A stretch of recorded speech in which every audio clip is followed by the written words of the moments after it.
Olá pessoal, tudo bem? E a galera do oitavo ano, tudo jóia? Bem-vindo, tá? Bem-vinda a esta nossa aula de filosofia. Galerinha, nessa aula eu peguei as questões que você trabalhou, você respondeu lá na sua prova, tá? Coloquei aqui nos slides. Nós vamos discutir questão por questão, né, para a gente analisar, para a gente, é uma oportunidade também que a gente tem de corrigir algumas coisas que talvez por uma falta de atenção ou outra a gente não conseguiu acertar na prova, beleza? Pode ser que as questões não estejam realmente na ordem que você fez a sua prova, porque lá no sistema, às vezes o próprio sistema pode alterar as ordens da questão, mas não tem problema, são as mesmas questões que foram cobradas na sua prova. Tranquilos? Beleza? E na sua prova, como nós combinamos, nós discutimos aí, colocamos questões relacionadas aos capítulos 1 e 2, tranquilos? Que são os pensadores, né, que nós vimos aí, iniciamos nossos estudos falando sobre os pensadores do período moderno, né? Basicamente três pensadores que nós refletimos neste conteúdo, né? René Descartes, né, Leibniz e Spinoza. Foram os três pensadores cobrados aí na sua aula, cada qual com a sua forma de pensar, cada qual com a sua forma de entender a realidade. Tranquilos? Então vamos nessa, vem comigo para essa correção, discussão das questões que foram trabalhadas na sua prova. Beleza? Vamos passar aqui, deixa eu arrumar a imagem, colocar um pouquinho menor aqui no canto. Beleza? Maravilha. Vamos lá. A questão número 1, tá? Diz o seguinte: René Descartes tornou-se famoso pela frase cogito ergo sum. O famoso penso, logo existo. Esse pensamento, essa frase, né, essa máxima aí, foi pilar fundamental de qual corrente filosófica? Ótimo. Basicamente está perguntando para você assim: qual corrente filosófica que foi a base do pensamento de Descartes? Ou seja, ele foi um dos principais representantes de qual corrente filosófica? Vamos lá. O pensamento liberal? Errado.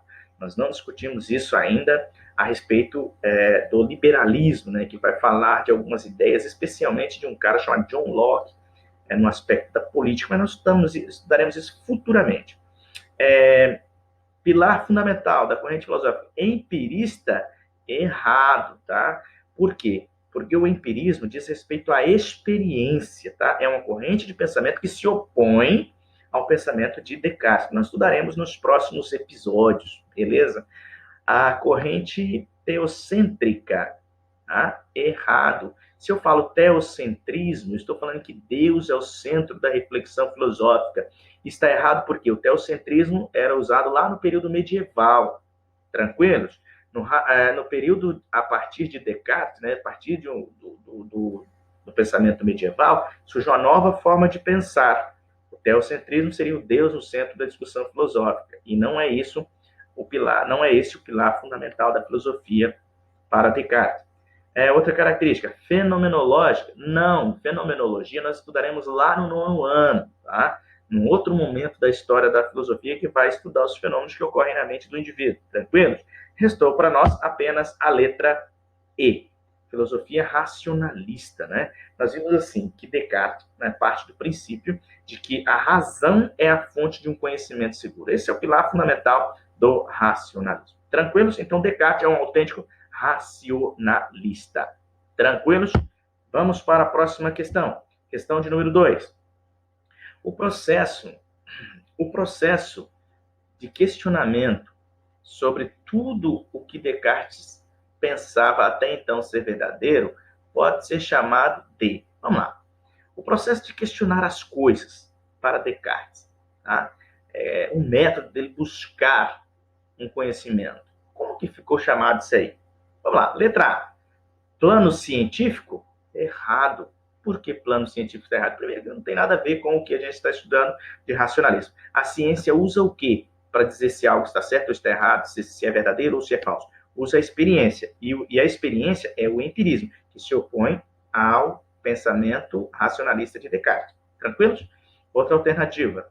Teoria das ideias. Errado. Teoria das ideias você estudou lá no sexto ano com os pensamentos de Platão, tá? Que falava sobre a teoria das ideias. Dúvida metódica. Opa, começamos a melhorar. Por quê, professor? Olha só, se aqui no enunciado está falando questionamento, uma das coisas que representa o questionamento é a dúvida. Então, restou para a gente a letra C, dúvida metódica. Vamos ver o que está errado na outra. Exercício hiperbólico, embora apareça no pensamento cartesiano, lá na frente, quando a gente estuda de maneira mais aprofundada as ideias de Descartes, aparece essa palavrinha assim, mas nós não estudamos isso ainda aqui no 8º ano. Tranquilo? Outra, teoria da modernidade. Bom, embora Descartes esteja, né, enquadrado aí no período da filosofia chamado período moderno, esse nome, teoria da modernidade, não representa o processo de questionamento de René Descartes para alcançar esse conhecimento verdadeiro. Tranquilos? Então, restou para a gente apenas a alternativa que se faz presente na letra C. Dúvida metódica. Tudo bem até aí? Vamos para frente então. Próxima questão. A questão número 3. Vamos lá. Sobre os filósofos racionalistas estudados aqui, analise as afirmações abaixo. Quem eram os pensadores que nós estudamos até aqui, então? Nós citamos lá no início, antes de começar a questão. São 3 pensadores básicos, né? Descartes, Spinoza e Leibniz. Beleza? Vamos lá. Para Descartes, entre as coisas criadas por Deus, há 2 tipos de substâncias. A substância pensante e a extensa. Lembra quando nós falamos sobre o dualismo cartesiano? Tá? Está correta essa afirmação. Por quê? Porque para Descartes, né, Deus seria aquela substância divina que foi capaz de criar outras 2 substâncias. Porque o ser humano, segundo Descartes, né, tem essa dimensão pensante e a dimensão extensa, que ele vai chamar de substância, no caso. Substância pensante, tá? E a substância extensa. É como se eu dissesse corpo e mente. Tranquilo? Como se eu dissesse assim, se eu tenho a substância pensante, eu tenho a mente. Se eu faço substância extensa, eu tenho o corpo. Tudo bem? Então, a número 1 está correta. Tranquilos? Professor, se a número 1 está correta, você já pode ir lá nas alternativas e eliminar qualquer uma delas que não aparece a número 1. Então, eu eliminaria a letra C. Beleza? Vamos para o número 2. A afirmação número 2. Para Spinoza, toda realidade é uma manifestação do divino e segue uma ordem geométrica. Vamos lá. Spinoza dizia assim, Deus seria a única substância que existia seria Deus, diferente de Descartes. E ele teria sido responsável por tudo que existe. Então, tudo que existe seria uma manifestação desse Deus. Então, está correta a número 2, a afirmação número 2. Se está correta a número 2, eu já vou lá também e analiso o que eu posso estar eliminando. A letra A diz a número 1 apenas. Tá? A letra E diz 1 e 3 apenas. E descarta a número 2. A letra C diz para mim assim, 2 e 3 apenas. E descarta a número 1. Então, automaticamente aqui você já tem uma resposta. Beleza? Vamos lá então. A letra D. Porque a letra D confirma o que está dizendo aqui na afirmação de número 3. Que diz assim, Leibniz defendia a existência de uma harmonia pré-estabelecida por Deus. Então, resta para a gente aí a alternativa D. 1, 2 e 3 são as afirmações que estão corretas. Beleza? Esse é um tipo de questão que precisa muita atenção. E se você conhece e sabe, tem certeza de uma das afirmações, você pode ir nas alternativas e eliminar aquelas que não contemplam a afirmação que você tem certeza. Tudo bem? Vamos para a próxima. Exercício de número 4. Tá? Essa questão número 4 vai voltar lá nas ideias de Descartes novamente. Vamos lá. A dúvida em Descartes tinha como objetivo. Vamos lá, então. Descartes, no processo de buscar um conhecimento seguro, ele diz assim, que primeiro você tem que duvidar de tudo aquilo que você julga ser verdadeiro. Tranquilos? Mas qual que era o objetivo da dúvida? Ora, se ele buscava alcançar um conhecimento seguro, qual o objetivo dessa dúvida? Chegar a um conhecimento que pudesse ser seguro, que não pudesse ter possibilidade, que não pudesse dar chance de fazer menor questionamento sobre ele. Vamos lá, então. A dúvida em Descartes tinha como objetivo demonstrar, letra A, demonstrar que, para o ser humano, não é possível chegar a um conhecimento seguro. Ora, a corrente de pensamento, senhores, que falava que era impossível alcançar um conhecimento seguro, é uma corrente que você estudou lá no 7º ano, chamada ceticismo. que não faz parte disso agora. Por quê? Se Descartes fala que a razão é capaz de buscar um conhecimento seguro, então é possível sim chegar a um conhecimento. Tá? Isso aqui invalida a afirmação. Então a letra A está errada. A dúvida tinha como objetivo, letra B, desconfiar de todas as afirmações duvidosas como o primeiro passo para buscar um conhecimento certo e seguro.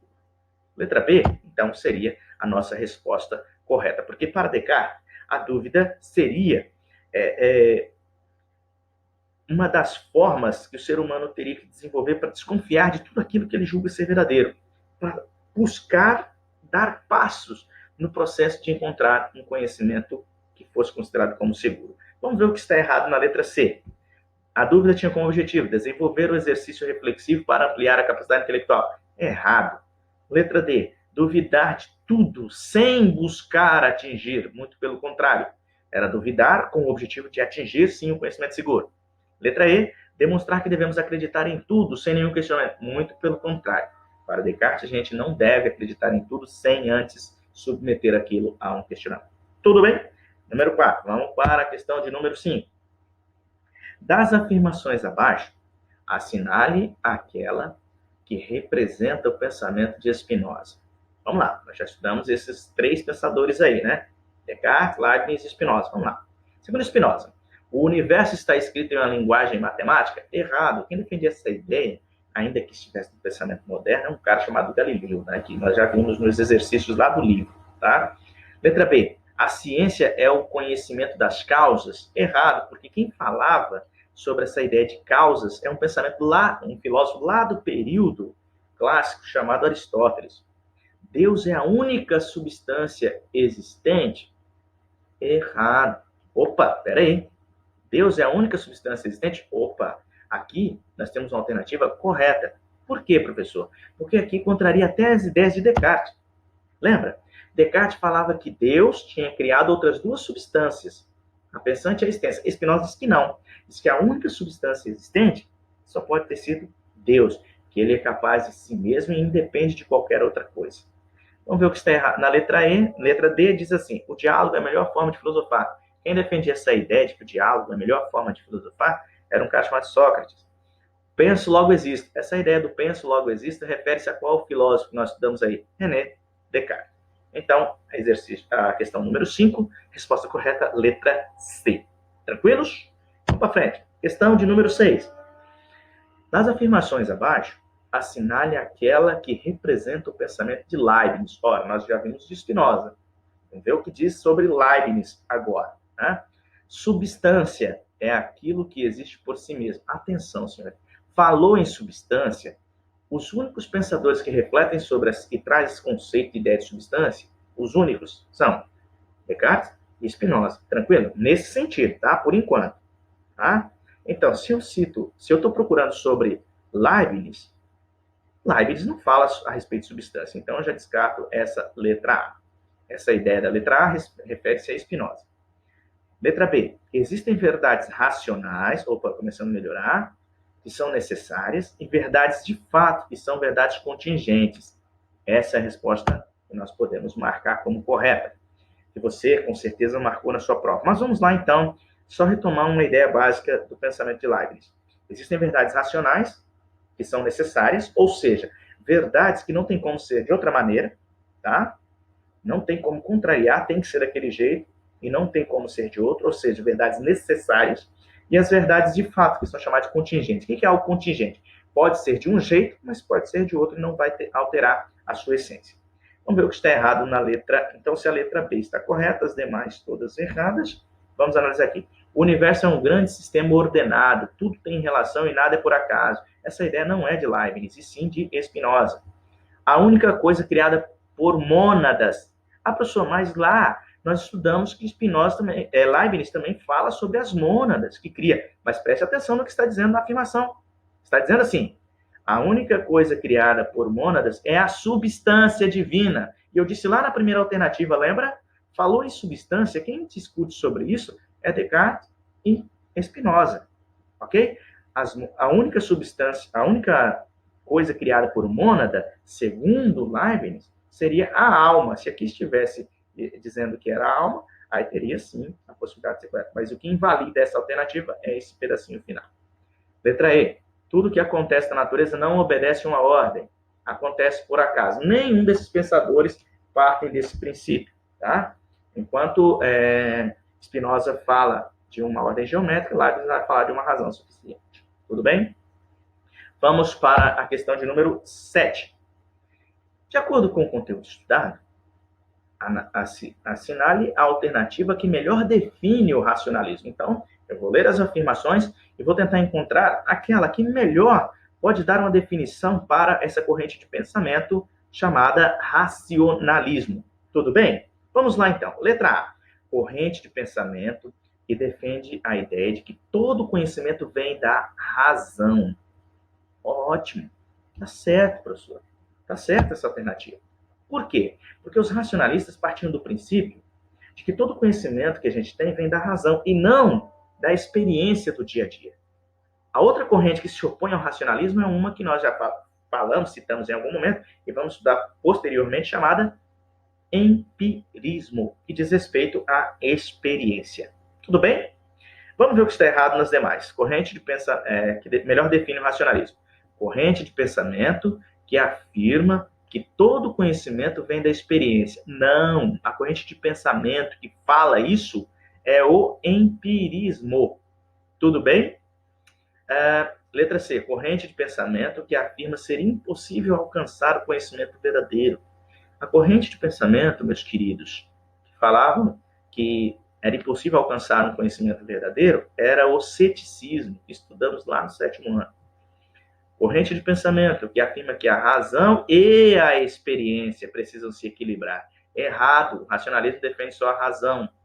Corrente de pensamento que afirma que somente Deus pode iluminar. Essa que é a teoria da iluminação, que você estudou lá no pensamento do período medieval, especialmente com um filósofo chamado Santo Agostinho. Então está errada. Restou apenas a letra A. Vamos para a questão de número 8. O princípio da razão suficiente no pensamento de Leibniz pode ser entendido como, ou seja, essa pergunta diz assim, o que significa o princípio da razão suficiente segundo Leibniz? Vamos ver. Alternativa A. Significa aquela ideia de que tudo acontece por acaso? Muito pelo contrário. Nem Leibniz nem Spinoza dizia que tudo acontecia por acaso. Aquela ideia de que Deus é a substância. Lembra, meus queridos, que eu falei? Substância não está relacionada ao pensamento de Leibniz, então você descarta. Aquela ideia de que nada pode ser o que é sem que haja uma razão para isso. Ou seja, letra C está correta. Por quê, professor? Porque, segundo Leibniz, nada pode ser o que é, tá? As coisas não podem acontecer, ou tudo que está ocorrendo tem uma razão para aquilo, uma razão suficiente para que aquilo ocorra. Ou seja, nada pode ser o que é sem que haja, sem que tenha uma razão para ser aquilo. Tranquilos? Então, a letra C está em alternativa correta. A letra C a gente já tem como alternativa correta, as demais, letra D. A ideia de que é a única substância. Voltando à ideia de substância, quem fala em substância não é Leibniz. Aquela ideia de que a dúvida, quem que traz a ideia da dúvida, a reflexão a partir da dúvida na busca do conhecimento seguro? Descartes, não é Leibniz. Vamos para a questão de número 9. Vamos lá. Questão de número 9 diz assim, sobre as regras para alcançar um conhecimento seguro no pensamento de Descartes, analise as sentenças e assinale a alternativa correta. Lembra de um exercício desse, uma questão dessa que nós discutimos lá no início? Se você sabe que a alternativa, se você sabe que uma afirmação é correta, você pode ir nas alternativas e eliminar aquelas que não mostram aquilo ali. Beleza? Vamos lá então. Sentença número 1. Descartes no processo, tá? Naquelas regrinhas para alcançar um conhecimento seguro. Só tomar como verdadeiro o que se apresenta à mente de forma clara e evidente, que não provoque dúvida. Tá? Vamos lá, então. Primeiro passo, duvidar de tudo. Essa era uma das regrinhas. Então, a número 1 está correta. Se a número 1 está correta, eu vou lá nas alternativas, lá embaixo, né? E já elimino a que não apresenta número 1. Tá vendo aqui? A letra E, eu posso eliminar. A letra C, eu posso eliminar. A letra B, eu posso eliminar. Então, resta para mim apenas a A e a D. Tranquilos? Beleza, né? Número 2. Quando houver alguma dificuldade no conhecimento, deve-se analisá-la, isto é, decompô-la para observando os seus elementos simples, claros e distintos e resolver o problema, ou seja, dividir os problemas em quantas partes forem necessárias. A número 2, segundo Descartes, está correta no processo de alcançar o conhecimento seguro. Se a número 2 está correta, eu tenho a letra A e a letra D, né? Ainda como possibilidades. Tranquilos? Vamos analisar então a terceira informação. Deve-se seguir uma ordem de compreensão dos pensamentos, dos mais simples para os mais complexos.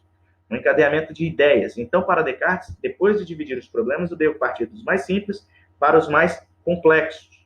Não foi isso que a gente estudou, segundo o pensamento de Descartes? Então, a terceira está correta. Se a terceira afirmação está correta, sobrou para mim apenas a alternativa da letra D. 1, 2, 3 e 4. Vamos ver o que na 4. Deve-se fazer revisões e enumerações completas para ter certeza de que tudo foi corretamente considerado.